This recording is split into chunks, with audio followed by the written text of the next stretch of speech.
Hello, everyone. My name is Rob. I've been studying God's love and His mercy. We're going to continue that discussion today and how, as Christians, we need to share God's love with others. Before we begin, I'd just like to speak to the ones who don't have a personal relationship with God. If you don't, all you have to do is pray to God and ask Him to forgive you. If you truly desire to turn away from your sins, if you really want to repent, if you absolutely want a new life and a better life full of love, just start your walk, your journey with Jesus today. Put your faith and trust in Jesus. Following Jesus isn't always the easiest life, but following Jesus is the best decision a person can make. A Christian life promises a better life here on earth, but most importantly, an everlasting, perfect life in heaven with our God and Savior and with our fellow Christians. What a great day it will be when we meet Jesus and we all of us Christians meet together in heaven for that first day. What a day. I'm going to pray now, and if you're not a Christian and you want to be, if you want to change your life, pray a prayer of forgiveness. Pray as I pray. Start your relationship, or you can wait till after I get done. You can wait. Do it right now. Don't wait. Why wait? Pause this. Pray a prayer of forgiveness right now. Trust and put your faith and trust in Jesus. He'll change your life forever. Trust me. Dear Heavenly Father, I just want to worship you and praise you and thank you for all the many blessings that you've given me. I thank you for blessing me through your word, through the Bible. I thank you for the personal relationship that I have with you every day. I thank you for the Holy Spirit that comforts me. I thank you for the change that you've made my life. I just beg you to continue to forgive me. I know you have forgiven me, and I know you will. But I come to you once again asking for forgiveness because I've failed you. I fail you every day, and I'm sorry. I want to do better. I'm trying to do better. I'm going to do better. I do a little better every day. I thank you for your forgiveness. I thank you for your grace, your love, your mercy. I ask you to be with each and every one of us. And I pray that if anyone today that hears this, anyone who makes a profession of faith and confesses their sins to you and prays that prayer of forgiveness, I pray that you come into their heart, that you soften their heart, you allow them to see, you allow them to hear your word, allow them to feel your presence, change their lives, Lord. I know you will if they have the faith. It says you will in the Bible. You have for me. If we have the faith, you will meet us. And I just praise you for that. And all these things we say and ask in Jesus' name. Amen. We're going to be discussing 1 John chapter 4, verse 7 through 15. Just a little background information about who John is. John was the disciple of Jesus. He was personally taught by Jesus. He personally knew Jesus. He also wrote the Gospel of John, the book of Revelation, and he wrote 1st, 2nd, and 3rd John. So let's start our text. Start reading. 1 John chapter 4, verse 7. Beloved, let us love one another, for love is from God, and whoever loves has been born of God and knows God. John says for us to love one another, and says if we love others, we have been born of God and know God. True love starts with God. God enables us to love others. Christianity, walking with Jesus, and hate does not mix. Hating people is not a Christian trait or characteristic.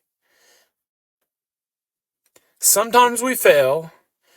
As Christians, as all people, we make mistakes. God forgives us of our mistakes. A true believer of Jesus, a true follower of Jesus, will not live in a spirit of hate. Making a mistake, being upset, struggling with being hurt, that's one thing. Living with hate in your heart, that's two different things. God loves all people. God hates all sin. As Christians, we are called to be more like God. As Christians, we should love the sinner, hate the sin. Next verse. Anyone who does not love does not know God, because God is love. Having the love of God in us is evidence of being born again or being saved. True love does not start with us. True love starts with God. For God so loved the world. In this, the love of God has made manifest among us, that God sent his only Son into the world so that we might live through him. God came down to earth in human form to show us all his true love. Jesus died for us all. Jesus rose for us all. Jesus lives today for each and every one of us. Even if you're not a Christian, God loves you. Even if you're not a Christian, God died for you, and he's calling you. If you have that urge, if you have that feeling in your heart right now, if you feel like you don't know why maybe, but you don't know what that calling is, that's Jesus talking to you. That's the Holy Spirit. It's the Spirit of Jesus, the Spirit of God talking to you, calling you. All you have to do is take that first step. Pray for forgiveness. Pray and tell God you don't know what you're doing, but you want to put your faith and trust in him. I didn't know what I was doing. It's a process. You'll grow. Take that first step. If you want to change your life, Jesus is the way to do that. Verse 10, if this is love, not that we have loved God, but that he loved us and sent his Son to be the propitiation for our sins. Jesus is the propitiation for our sins. Jesus paid all the debt that I can't pay. Jesus paid the sin debt for all of us. Jesus did what no other man has ever done. First, Jesus wasn't born into sin like the rest of us. He was born of the Holy Spirit. Jesus has no earthly father. So Jesus was born without sin. And then he didn't sin. During his life, he lived a sinless life and died on a cross, becoming the perfect, blameless sacrifice. His holy blood washes us clean of all of our sin. If we accept him, if we deny ourselves and follow him, thank God. Jesus did what no other could do. He paid for our sins. Verse 11. Beloved, if God so loved us, we also ought to love one another. Jesus suffered a brutal death for us because he loves us, because he loves us all. The least we can do is do our best to love others. No one has ever seen God. If we love one another, God abides in us, and his love is perfected in us. God abides in us, meaning the Holy Spirit lives in us. Perfect here means mature or complete. I struggled with this when I was young, up until recently, really. This word perfect in the Bible. Before what I didn't know was, I didn't know, is that in the Greek it means to be complete or mature. as in like a completed work or a completed progress. I love others more today than the first day I was born again. When I first got saved, when I was first saved, I was changed that day, that instant, right then. But I've grown since then. The Holy Spirit has grown in me. I've grown in the Spirit of God. God's love has grown in me. That's why as Christians we walk with Jesus, we follow Jesus, because we're moving forward toward that completion. Our goal as Christians is to become more like Jesus every day, to have God's love matured in us. In this life, we will never be perfect. With God's help, we can and we will be complete or mature. Verse 13, by this we know that we abide in him and he in us, because he has given us his Spirit.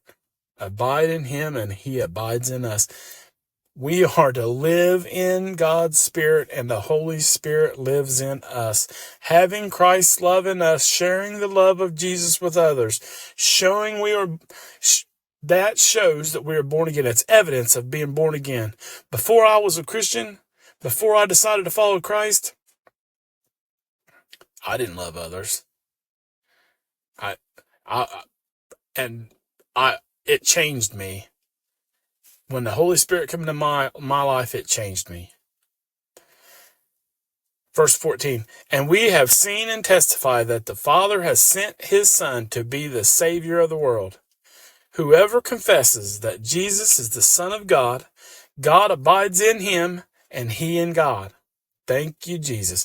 For if we put our faith and our trust in Jesus, the Holy Spirit will live in us and we will live in him. If you desire more out of this life, try a new life. Let's try something new. Start following Jesus. Jesus is the way, the truth, and the life. If you are a Christian and want to get closer to God, ask him for help. Pray. Ask him. A Christian with a consistent prayer life will grow to be closer to God. God desires to be close to all of us. Always remember, never give up on God. As long as you don't give up on him, he will never give up on you. Praise Jesus forever. May God bless us all.